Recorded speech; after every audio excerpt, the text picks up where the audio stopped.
Hi, everyone, and welcome. I'm Michael Gartlegruber, your host for today's LinkedIn Live session, The Big Reset, How Agentic AI and New Tech Are Rewriting Procurement. We're here to talk about something that goes beyond individual technologies. It's a full-scale reset in how procurement operates, from agentic AI and autonomous procurement to low-code platforms and orchestration. We're seeing major shifts that are changing how work gets done, how decisions are made, and how value is created. These ideas come straight from GEP's latest Tech Trends report, and today we'll be digging into what they really mean for procurement leaders. How do you build trust in the tools, get your team ready, and start taking real action? To break this down and share what they're seeing in the field, we're joined by two experts who work closely with organizations navigating this change every day. Chris, Rich, great to have you here. Chris, you want to start us off with a quick intro? Absolutely. Hi, everyone. Chris Sawchuk. I'm a principal and I lead our global procurement advisory practice at the Hackett Group. I've been around the firm for quite some time. And part of what we do as a firm is we, or at least in my role, is we work with lots of different organizations. Michael, you mentioned that. So we're working with a lot of different organizations and getting a lot of insight in terms of where these organizations are when it comes to their AI/agentic AI journey going forward. And I'm Rich Rivera, the RVP for the West Region for GEP. Look forward to working closely with Chris on this discussion that's top of mind. Chris and I have been to a few shows this year, and our CPOs across the globe are asking about agentic AI. Is it real? Is it fugazi? Is this fairy dust? Or are we actually seeing some valuable assets here in terms of not only data readiness, agent washing? We're seeing that proliferating in our environment, but we're seeing that impact now with our organization.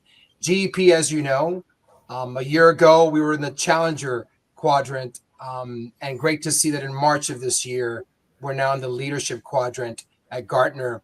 And also Spend Matters highlighted us in 13 plus categories as a leader in this space. So I look forward to sharing some overview with Chris here this morning or afternoon or evening with you folks. So let's take it away here, Michael.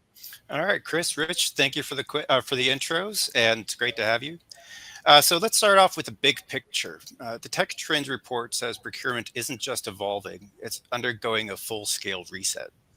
Chris, what's driving that reset most urgently right now? Well, if there was one thing, it'd be an easy question to answer, but there are a number of different things. And I would highlight that this is not something that occurred in 2025 or even in 2024. If you look at the reset that occurred, it really started earlier in the 21-22 timeframe. And, this was a period of time where we went through significant disruption in the marketplace. And that disruption was being driven by the pandemic. And I would say it was not just the pandemic itself, but it was the shutdown of the world. And how are we going to operate in that type of environment? And it had a significantly disruptive impact on our supply chains. As we all know, we all experienced this. But that really set in motion an elevation of what is happening, around. And I think, shortly after that, we started seeing the emergence of generative AI technologies. And more recently, the technologies, that we're going to be talking about today, when you look at agentic technology. So there's been a confluence of events that have occurred. I would argue that part of that is driven by the new technologies. As organizations look at these technologies and ask themselves, how is this going to change how we're going to work as an organization going forward? One of the most difficult things for organizations to even answer today is, if you're sitting here 3 years from now, what does the day in the life of a procurement professional look like? What will we be doing in that period of time? And part of the challenge there is not only the fact that the technology that we have that is emerging that will become much more pervasive in our organization, there's also a realm of we don't know what we don't know. And the reason I say that is if you look at the technology that we're talking about today, agentic AI, this is something that very few organizations were talking about a year ago. And we're only here today in June, and it's quite discussed across many different organizations. Rich, I know you're going to have some comments on that in terms of everything that's going on. But we have this technology, but at the same time, there's this term out there called VUCA: volatility, uncertainty, complexity, and ambiguity. And for many, this is the way we're describing the environment that we're in today. And then we also have this need to be more competitive as companies. And I would argue one of the ways that we're going to become competitive is the speed by which we operate.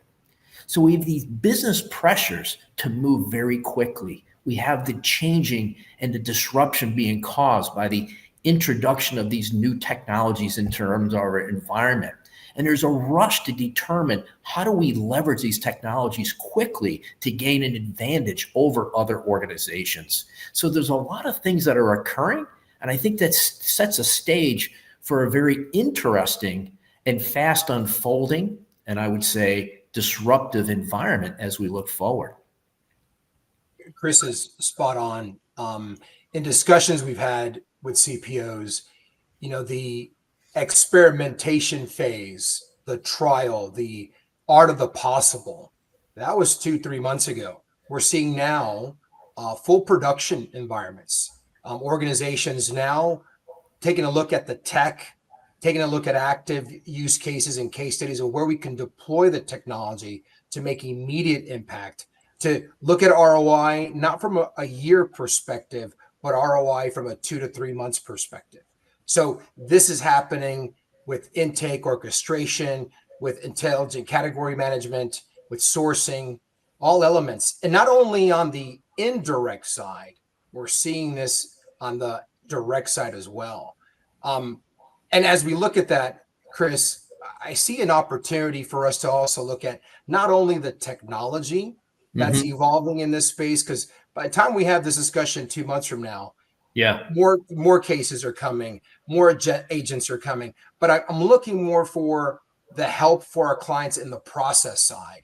People will have to upskill themselves. People will have to look at not having a domain focus, but going across the aisle to other lines of business so they can help their peers in this space.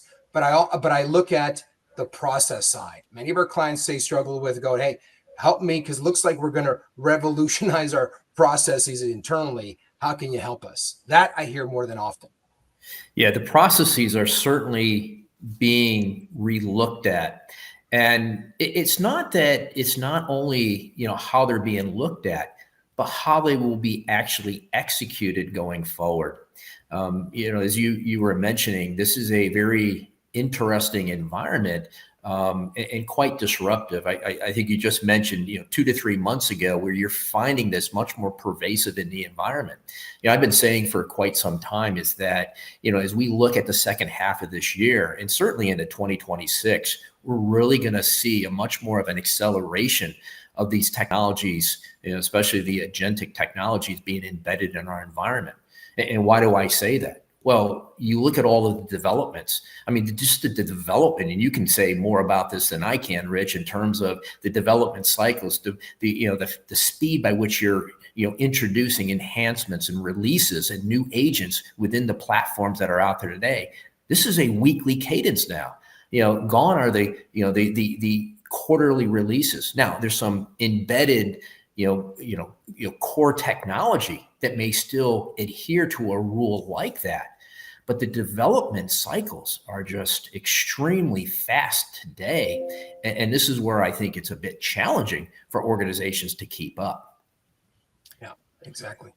Michael, you're about to say something. Yeah, that kind of brings me up to a question I had to, are procurement leaders feeling ready for this shift, or are they more overwhelmed by it? Yeah, I think it's a yes and no kind of question. What I'll state first is, many of the folks, and I know that you all are familiar with the study that we do on an annual basis, and we call it our Procurement Key Priorities Agenda Study. We've been doing it, I think, close to 20 years, on an annual basis. And one of the things that we saw coming into 2025 was the elevation of rethinking the operating model of procurement. It was number 3 on that top 10 list. And there's many items that are beyond the top 10 that don't get into the top 10. But the thing is, when we were coming into 2024, this focus on rethinking and I'll just say transforming the operating model of procurement was number 5. But let me just highlight, when I say operating model, this is beyond the technology. And so when you look at the operating model, you have to consider skills, organizational structure, processes, your data, certainly your technology as well, your policies. All of these things are part of the operating model. So when you ask me the question, are procurement leaders ready? Well, I would say they certainly recognize the work they have in front of them. And I would say more than work, the opportunity they have in front of them to rethink and reconsider and re-architect this operating model as they look forward. So I think they're ready from a mindset perspective. I think where it's, I made the comment, yes and no, it's are we ready to execute, and do we fully, understand, the implications of what this means, and how might we go about embedding this technology and all of the changes that have to occur. So I think it's been digested that this is a massive disruptive change that has to occur, and it's impacting all dimensions of our operating model in supply management, including the vision and the objectives that we have and what we might do in the function as well. The expectations I was mentioning earlier are changing on us as well. And one of those big changes is for us to create a competitive advantage for the organization. So to do this, there's a lot in front of us, and it's a lot to digest.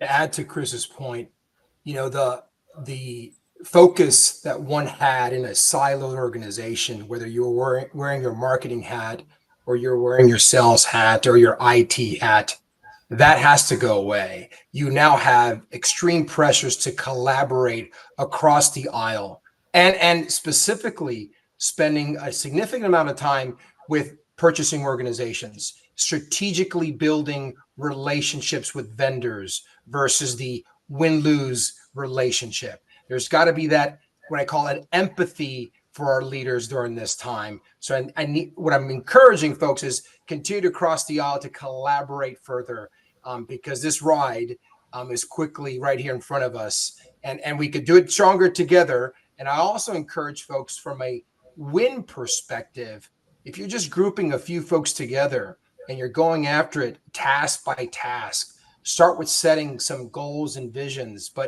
and strategic measurements from that perspective, and a KPI perspective, and look for those what I call short wins. Short wins will move that needle quickly as we're gathering, as technology catches up, as these agents proliferate throughout the workforce. We're going to need each other through this ride. Mm-hmm. Excellent. Yeah, that kind of brings us up to the next topic, and we kind of started off with agentic AI, and it's front and center in the report as well. Rich, can you break down how it's different from the AI we've seen before? And that's a great question. 6 months ago, 7 months ago, I think AI and generative AI, provided some great, what I call analytics, some great data points. But what you're seeing today is actionable items. You're seeing agents act on that data with some guardrails and some governance, but you're seeing immediate impact, not only in our personalized, but in a professional setting. You're seeing impacts across the aisle. With our time at GEP, we've seen some great innovation on the indirect side, on the sourcing side, and direct side when it comes to just sourcing, when it comes to looking at industry catalogs, and you're looking at indexes. With tariffs in mind, you're now able to look at various options from a vendor perspective. If you're only geared in the Canadian market and you can only look at sourcing Canadian products and services, you're able to, with Agentic AI, provide some parameters, some guidance, and then implement on those matters accordingly. You weren't able to do that 6 months ago or 5 months ago. It was in the, what I would call, in the POC model. Now you're doing full production and you're scaling the organization, which is exciting at this time. But it's changing quickly. So we'll see what the new term will be here in 3 or 4 months. But from an agentic perspective, these are more actionable things. It's ongoing, it's data driven, and this comes from a very important part that we talked earlier about with Chris on data quality. So good data in will get you good data and good results, but a lot of that measurement we're trying to define and trying to clean up our data at this current time.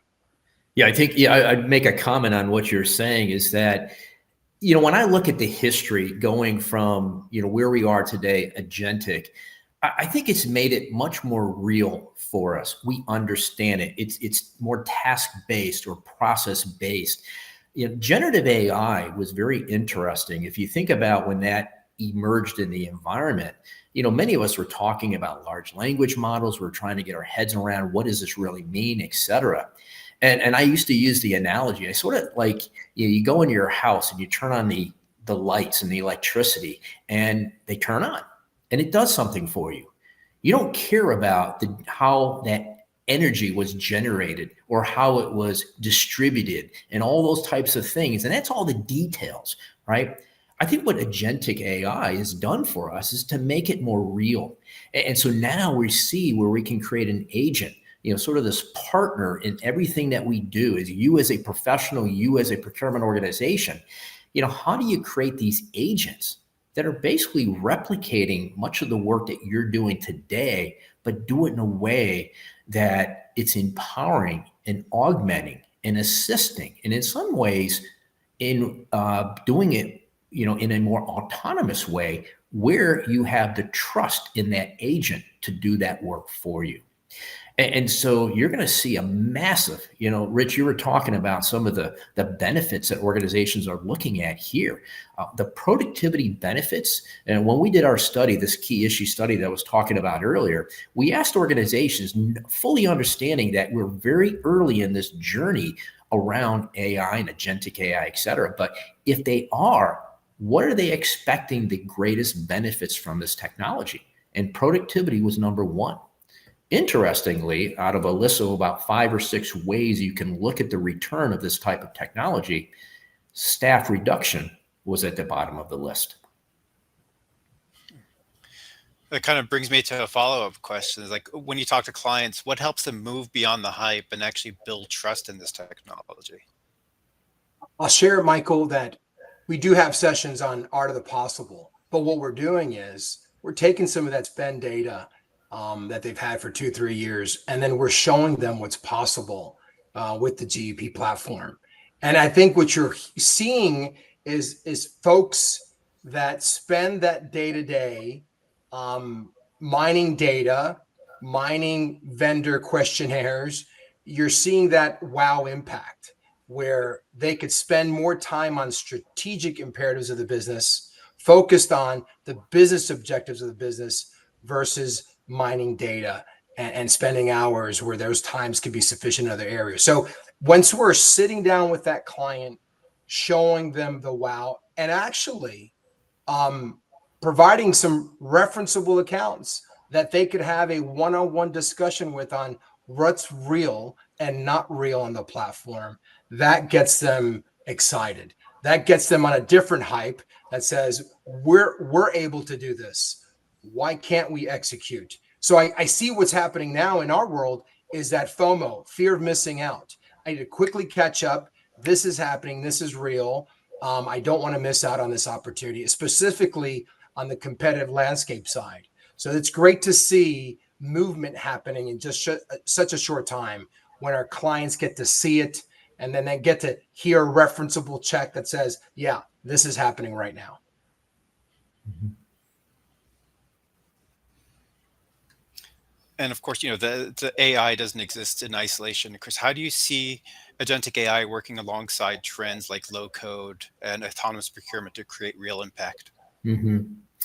Well, when you talk about those two specific items, orchestration, orchestration is something that has emerged over the last, 4 or 5 years.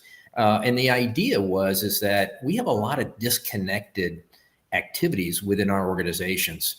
Some of that's driven based on the siloed nature of our technology systems. And, the idea was, is there a way we can orchestrate this? And, initially it was, how do we create a better experience for the stakeholders that are engaging in all of the things that we do within supply management? This concept is much broader than procurement, but it's actually, moving forward and saying, well, if we're going to develop agents within our environment, and whether those are client agents or remote agents, supervisory agents versus other agents, et cetera, there has to be some level of coordination or orchestration amongst them. How do we decide on if a request comes in, either from a procurement professional, from a stakeholder that's engaging with the procurement organization? How does that get decided in terms of who's going to do that type of work? And so as we develop an environment, and I'll say a much more blended environment, with agents as well as humans doing various tasks, et cetera, we're going to have to coordinate that and orchestrate it to say, is this particular activity more suitable for an agent to do? Or is it something that I need to go to a human or a professional, a sourcing category management professional within the organization? I think some of that's going to be driven based on the trust within these actual solutions themselves. In the beginning, it may be people use the term human in the loop, where we're engaging with the agents and monitoring the activity and the type of information and decisions that it's making. And then based on that, over time, as that confidence factor increases, we may decide to remove that human in participating in that.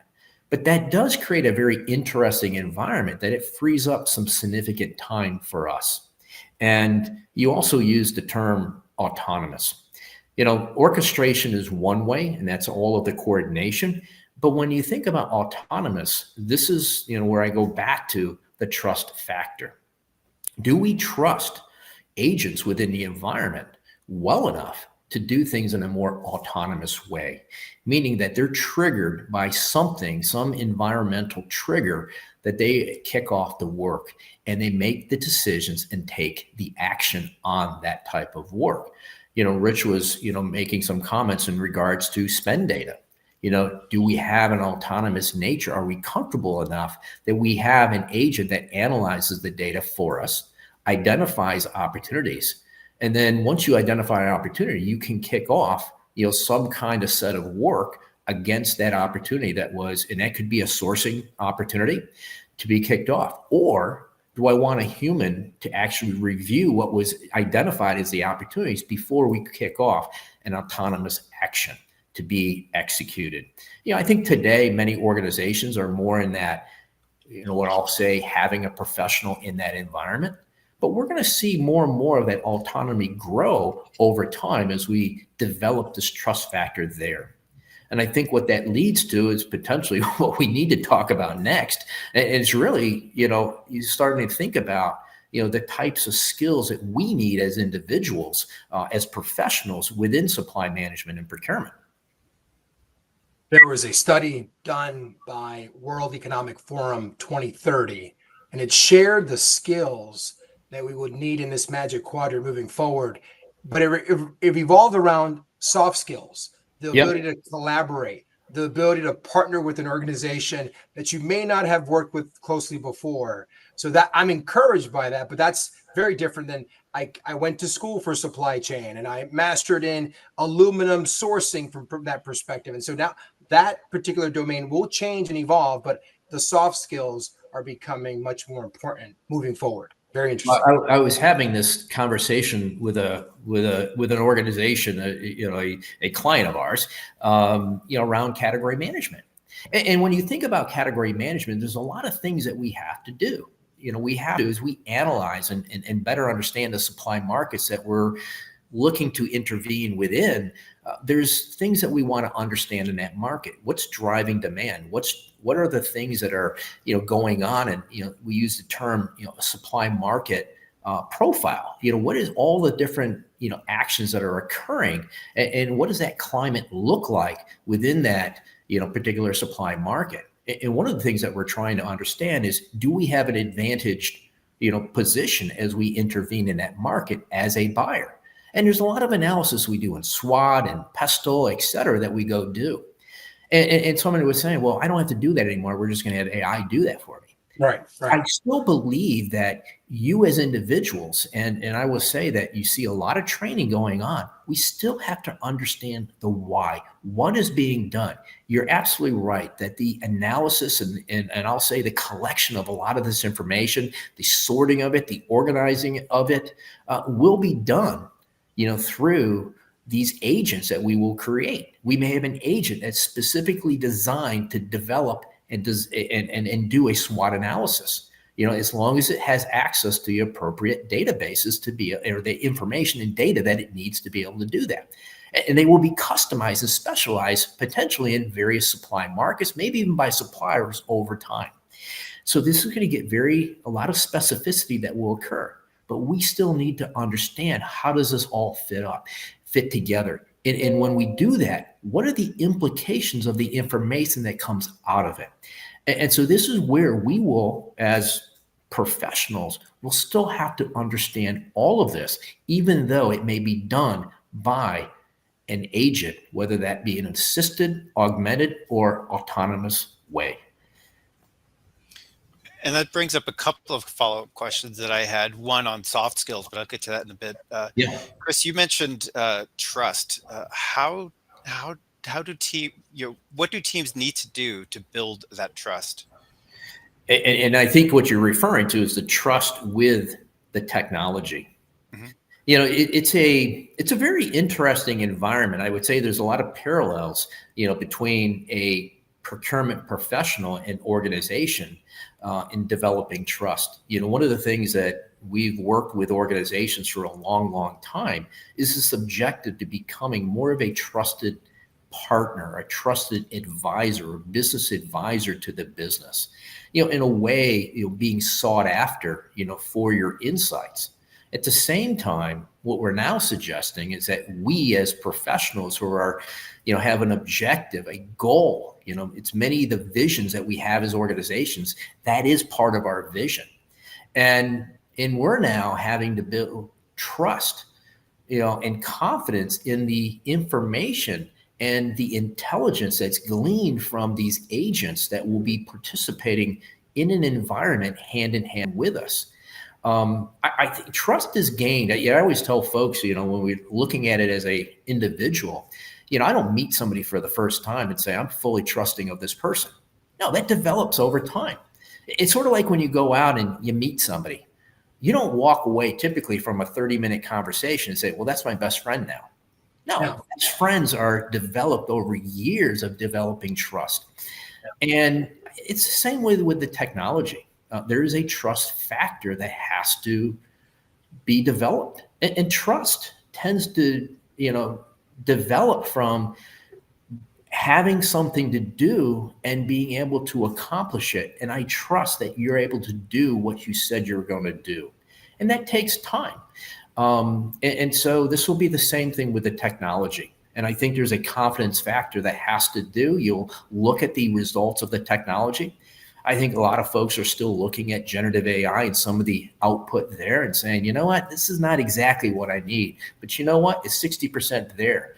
Last month it was 40%. And now it's, and it's going to continue to grow. And when you get to that level, you may say, you know what, sort of like my dad when I was riding a bike and I had the training wheels on there. He said, I think I trust you now. We can take the training wheels off. And that'll be the same way that we can take the training wheels off. And we will, in areas, trust the technology enough to make a decision and, in an autonomous way, act on that decision. To add to Chris, it's, take some examples, take some small use cases that you can make an impact on. Yeah. and let that team kind of collaborate with each other, and then with the vendor of choice, sharing a lot of the information back and forth. Start with some of those principles of building a relationship. Give you this example. Chris and I were at ISM World, and very large franchise firm approached our booth. And mind you, we've not done work together. And so the lady asked, why should I choose you over these other two that you? And I clearly said to her, we don't know each other. Well, let's build. We may not be the right fit, but let's build upon what your goals are. What are your goals and objectives for the quarter, for the year? Let's understand one another, and that will take some time. I think, like to Chris's point, it's going to take a little time in this relationship gathering, and then we could see there's a win-win in the relationship, but we may not be the right fit in some regards. This isn't a cookie cutter approach. This is definitely something that will take upon a relationship to gather all the insights, all the pain points, and then marry them to what we can offer you. That's how I look at it from a trust perspective. Yeah, and I think, to the point you're making there, this environment that we're creating, that we're trying to architect as we look forward, is a very blended environment. I think it's a bit different than what we have looked at as we looked at the types of solutions that we've been putting in for a long time. I made a comment earlier that agents, you have to look at them as partners of yours within the environment, because there's a level of intelligence associated with the output of what this agent may do for you. And that becomes a little bit different kind of environment in terms of how we engage with agents and others within our environment. And so this will take some time to digest. If I went back to 2018, 17, I used to have a picture that I used to use for some of my presentations. And it was all that period of time, we weren't talking about AI, but what we were talking about is digital transformation. And I used to have a picture of Iron Man. And I used to have that picture of Iron Man. And I thought it was a great example of this blending of human and technology and how they have to work in unison in a very cooperative way, in a very trusting kind of way, to accomplish the objectives that you have to have. And I think this is what we're going to see emerge over time in this environment that we are witnessing unfolding, and will see unfold much more quickly in the next 6 months, and certainly in 2026. Excellent. And the other question that I had was about the soft skills. We've also heard that soft skills are becoming a real differentiator. Chris, what does that shift look like in practice for procurement teams? Well, I think it's the first thing is, people talk about soft skills. And I think the first is that, you always have to understand, why is this occurring? Well, I think we've been talking a lot about that. There's a lot of activities that we do today, whether it's reviewing a contract. I mean, that's one of the simple ones. We say, well, I can use AI to help summarize and tell me the key points, or do some analysis on spend data, et cetera. I can use a AI to help me prepare and even, augment me in a negotiations with a supplier, et cetera. So there's so many different use cases. I always tell people, so what are the use cases for AI? And I said, well, what are you doing today? Every one of those is a use case.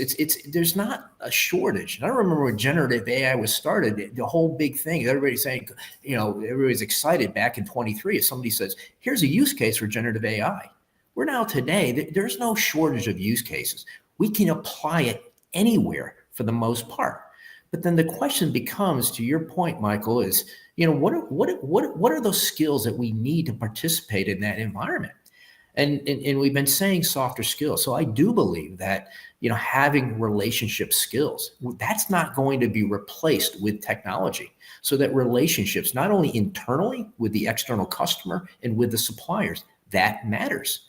Some of the doctoral research that I did back in, 21 and 22, as I investigated, what made the difference between some of the companies that were able to withstand and do better through the whole COVID pandemic.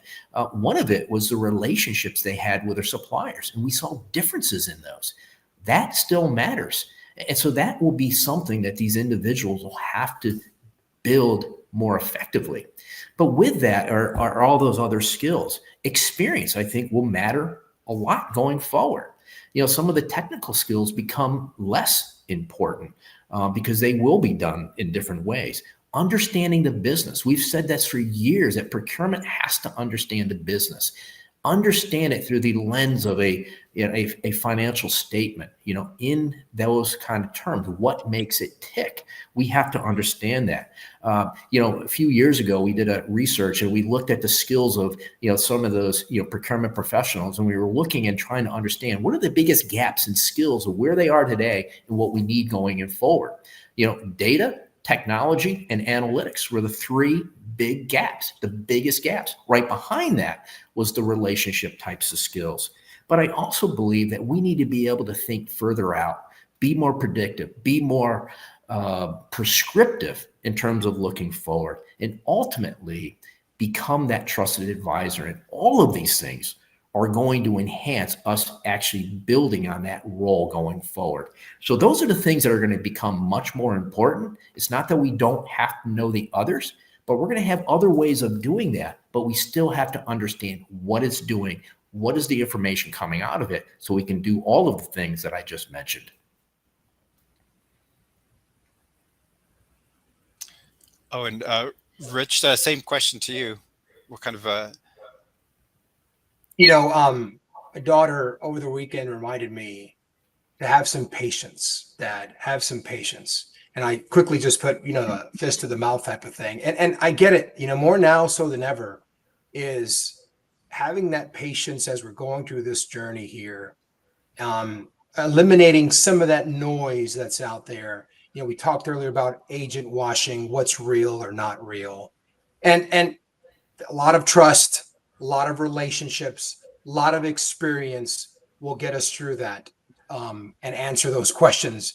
But I look at patience on this matter and I say, we've got a lot of great technologies around us, a lot of great stories that are being solved by our tech, by our people, by our processes, by our partnerships with the Hackett Group. And I'm just encouraging folks to sit down with some of us and let's show you what's possible out there. Let's sit down with your team members at the working level, at the leadership level, so they feel comfortable that their jobs aren't at risk. As a matter of fact, not the case at all. There's still that human involvement and still that relationship that's needed. We're going to need governance more so than ever. So hopefully that answered your question there. But I think that this word that my daughter reminded me of, patience, will be critical as we move forward in this journey. Yeah, and I would add one other thing to that, Rich, is just, and I didn't mention it, the technology is introducing a new environment. So when I mention like technical skills, what I mean by that is just the ability to build your own agents. Agentic AI is a very empowering environment. We're not going to be successful if we as companies decide, or as a procurement organization, that we're going to govern and control all the building of the agents within our environments. Who best knows the type of work that needs to be done than the professional that's doing it today? And so you're going to see professionals building their own agents. I'm not suggesting that we're not going to have those that are built, above, but we're going to see a blended environment. It's going to be bottoms up, a very empowering kind of environment, but we're also going to see it, sort of from a governance standpoint, more broad enterprise within the function, within a portion of the function, et cetera. It's going to be done at all of these different levels. And those organizations that can harness that at all those different levels will have an edge over others. I have a couple more questions, but this is going to be a question for both of you. What's next? And let me ask you, Michael, there's a lot of what's next. Yes. People are asking about, what's going to happen geopolitically in the world as to what's next. But if obviously we're looking at, procurement, technology, the agents, et cetera. Instead of going out and trying to predict what's the next technology of what's next, I would look at this environment of agentic and say, what's next for that? I think what we're seeing is a very much of an environment of individual agents being built, some orchestrated. But what I see going forward is much more of a complex environment. Some of us say, well, it's going to be a simpler environment because this could have an impact on, the human capital within our organizations. My perspective, it's going to be a bit complex because you're going to have an army and a proliferation of agents within that environment. So the orchestration, the blending, the coordination of this environment with all of these various activities and agents that become more and more specific over time, and agents being built to do things that we're not even thinking about right now. I think that is it. It's not just the proliferation of the building of the agents, but it's the connection. And now we have protocols being developed to allow for agent to agent, communication. And that's really going to allow for a much larger proliferation, cross-platform of agents within environments. Yeah. Data integration, ERP systems collaborating together. Gone are those days where you're just siloed in one platform. You're able to integrate seamlessly into vendors' platforms, into their organizations. So that's coming from that perspective. But Chris, you're spot on. Yes. Yep. Excellent. This has been like a wide-ranging discussion. To close us out, what's one thing you'd each recommend to procurement leaders who want to take a smart first step toward making this reset real? Let me start and say, don't do this alone. I would highly recommend, there are playbooks out there that start off with defining some key objectives at the goals perspective, and then you could tailor them down per organization. But I would also recommend start off with some short wins, some wins that you can then expand upon, and then bring in your parties to help you and guide you along the way. But from that perspective, I would start setting some goals and objectives, and then get some short wins, use case by use case, and share them internally. Share those great use cases internally for the organization so they could see the impact, and defining it to a ROI perspective. Get the CFO on board, get your executives on board quickly, but you're going to need some short wins quickly to get the ball rolling. That's my recommendation. Yeah, and I absolutely agree with Rich. It's like anything, we're going to invest. You have to do some things. And I think, not that I know agentic AI will allow for quick wins within the environment because it's much more bite-sized as you can sort of proliferate and enhance this technology within your environments. But the thing that I would highlight is, it goes back to basics. People say, well, is transformation all change? I said, no. I mean, transformation is still transformation. We have to look at, as I mentioned earlier, all the dimensions of that operating model. We maybe have to think of transformation through a different lens.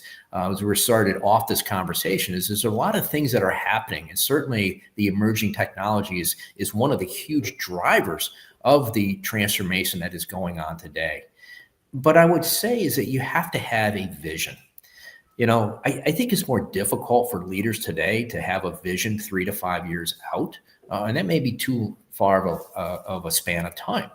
I remember back in 2010, 2015, and we'd always do 3-year visioning, and we'd look out 3 years, and it was pretty. I mean, the environment wasn't changing as rapidly as what we're seeing today.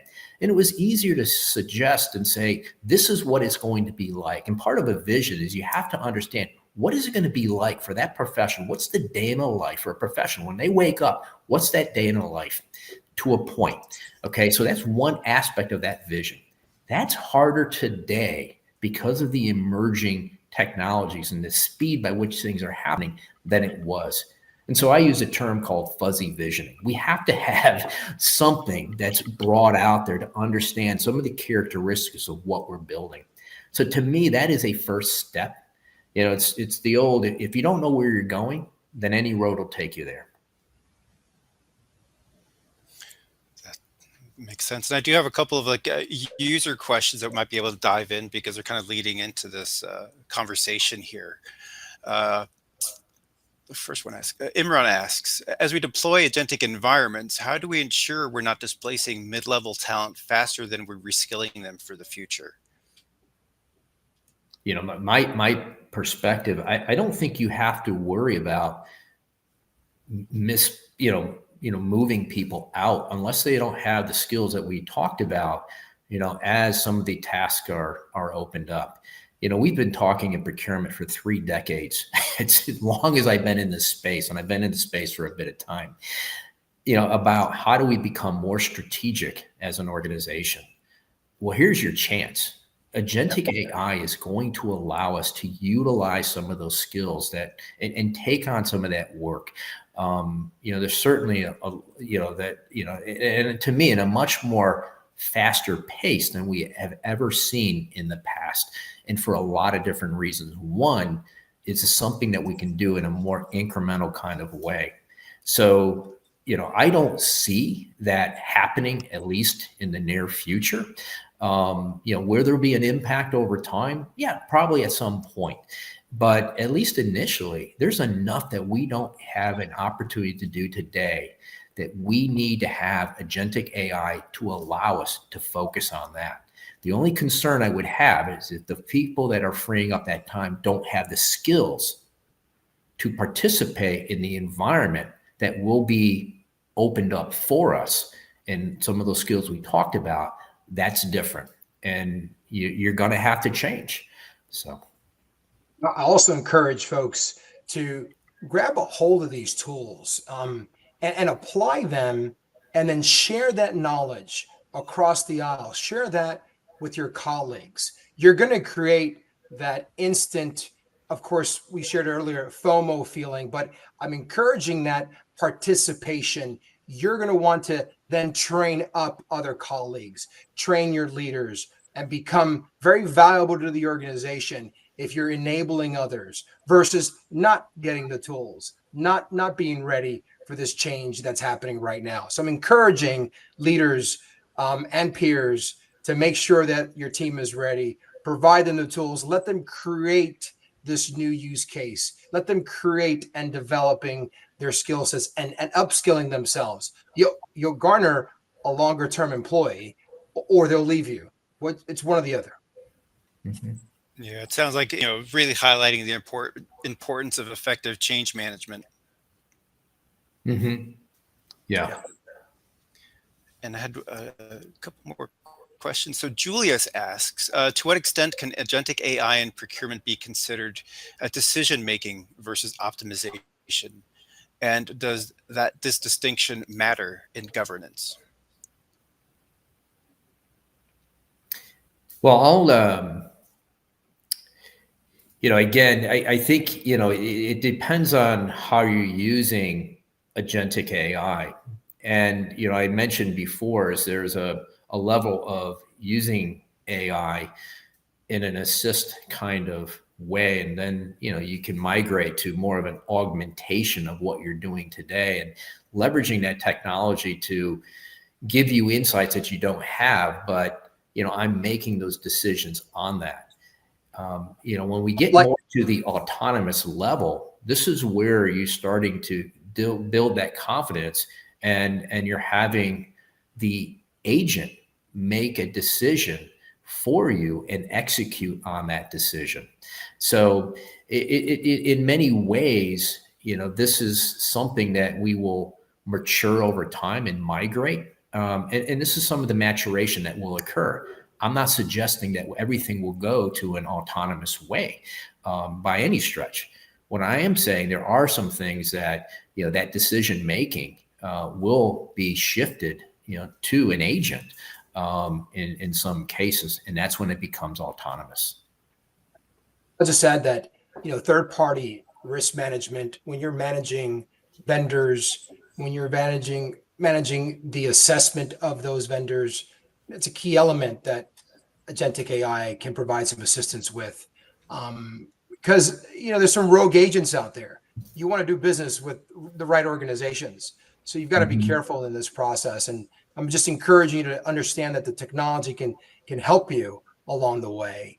And we're still involved. This isn't a pass the baton over to our agents. No, we're still here navigating from that perspective. Yeah. And the level and the amount of time that you have, where you're actually making the decision and allowing the agent to provide you information, whether that's from spend data, identify opportunities, et cetera, that's still with you until you decide that, this is becoming, or it's fairly mechanical in terms of what the decision might be based on, the kind of information that's being presented to you by the agent. And you may get to a point where you start to, have that be done in a more autonomous way. And so the speed by which that happens, or if it even does happen, is really up to the professionals that are in the environment engaging with the agents. That kind of leads to a follow-up question that we have here as well. Is like, what kind of long-standing procurement inefficiencies are now solvable with emerging AI technologies? You mentioned efficiencies, and what was the other one? Procurement inefficiencies solvable with emerging AI technologies. Yeah, I mean, efficiency. I look at all the benefits that can come from, using agentic AI, and people talk about speed by which you can operate. Certainly, efficiency, and efficiency can be defined in one aspect by speed. It can also be defined as productivity. It can be defined in other ways too, even the amount of staff that I have performing, which is an element of productivity. You can look at the ability to personalize things, with agentic AI and get to know the stakeholders, et cetera. That could be very much done. Certainly reducing risks, making decisions. These are all aspects of things that agents can do for you in that environment.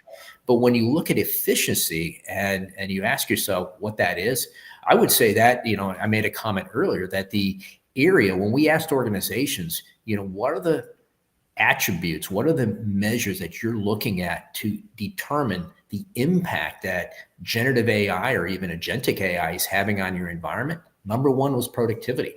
And that is a determinant of efficiency, more productive, more efficient an organization.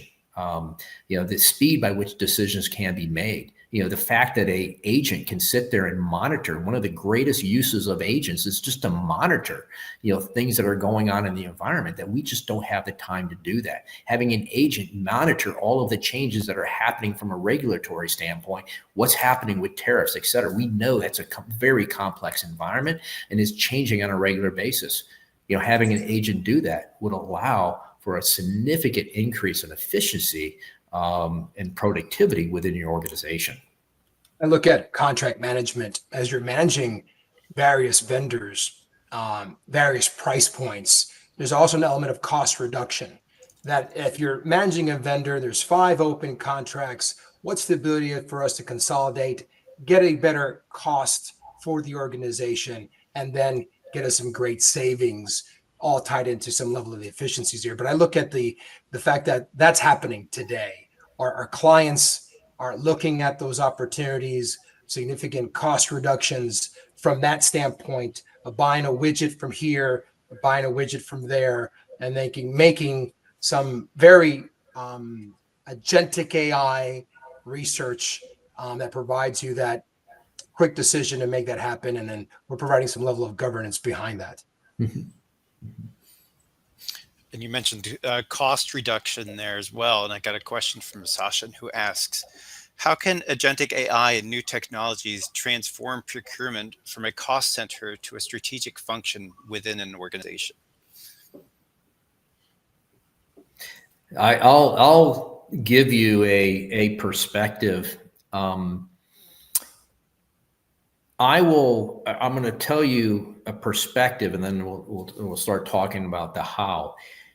One of the things that we saw in our key priority study, the agenda study for 2025, and then we did a mid-year, I called it a quick pulse update And that's the conference that Rich was highlighting, ISM, that we were at, and I had an opportunity to share those insights. And one of the things that we saw in May, when we did this update to the priorities that procurement organizations have on a global basis, was the elevation of creating a competitive differentiation, an advantage through supply management and procurement for the enterprise. So many years we have focused on, cost savings, risk reduction, all of these different areas without giving as much credence or thought to, is it actually creating a differentiation in the marketplace for us? The fact that we can sit there and say that we saved a certain amount, percentage wise or absolute amount in a given year is one thing. And maybe you met all the objectives your company held for you. But the question is, did you create a differentiation between you and others in the marketplace? And I think this is, if it isn't something that you have as an objective today, one of the things that we are finally seeing, it's the first year ever, is the elevation of this as a priority. I've been saying it myself for a long time. This is where we need to pivot to. We have to start thinking in terms of creating a differentiation, an advantage. And that advantage is going to be gained not through just, cost, et cetera. You can create a cost advantage in the marketplace. But what you're seeing is the priorities of supply management executives have broadened significantly. We're not only held accountable and responsible for cost performance within our organizations, margin improvement, through third-party spend, but we're also being held accountable for risk, working capital, innovation, in terms of enabling those internal development and innovation processes through our access to suppliers, et cetera, which requires us to develop enhanced relationships with those suppliers, et cetera. There's a lot of other things, but the first thing first is to understand, what does the organization see that it needs to create an advantage, and then what can we do in supply to help enable that?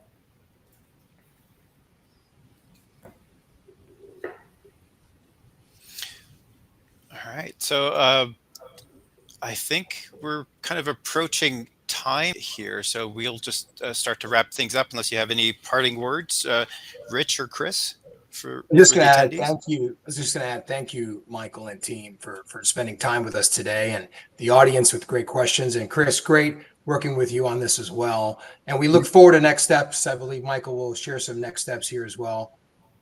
Thank you both. Yeah, thank you. Excellent. Thanks so much to everyone who joined us today. Big thank you to Chris and Rich for sharing their insight and stories. If we didn't get to your questions during the session, we'll follow up soon. We'll also be sending out the on-demand recording as soon as it's available. And before we wrap, a quick heads up. Registration is now open for GEP Innovate 2025, happening November 3rd to the 5th in New Orleans. It's a great opportunity to connect with peers and explore what's next in procurement and supply chain. You can learn more and register at gep.com/GEP Innovate 2025. Thanks again for joining us, and we'll see you next time. Okay.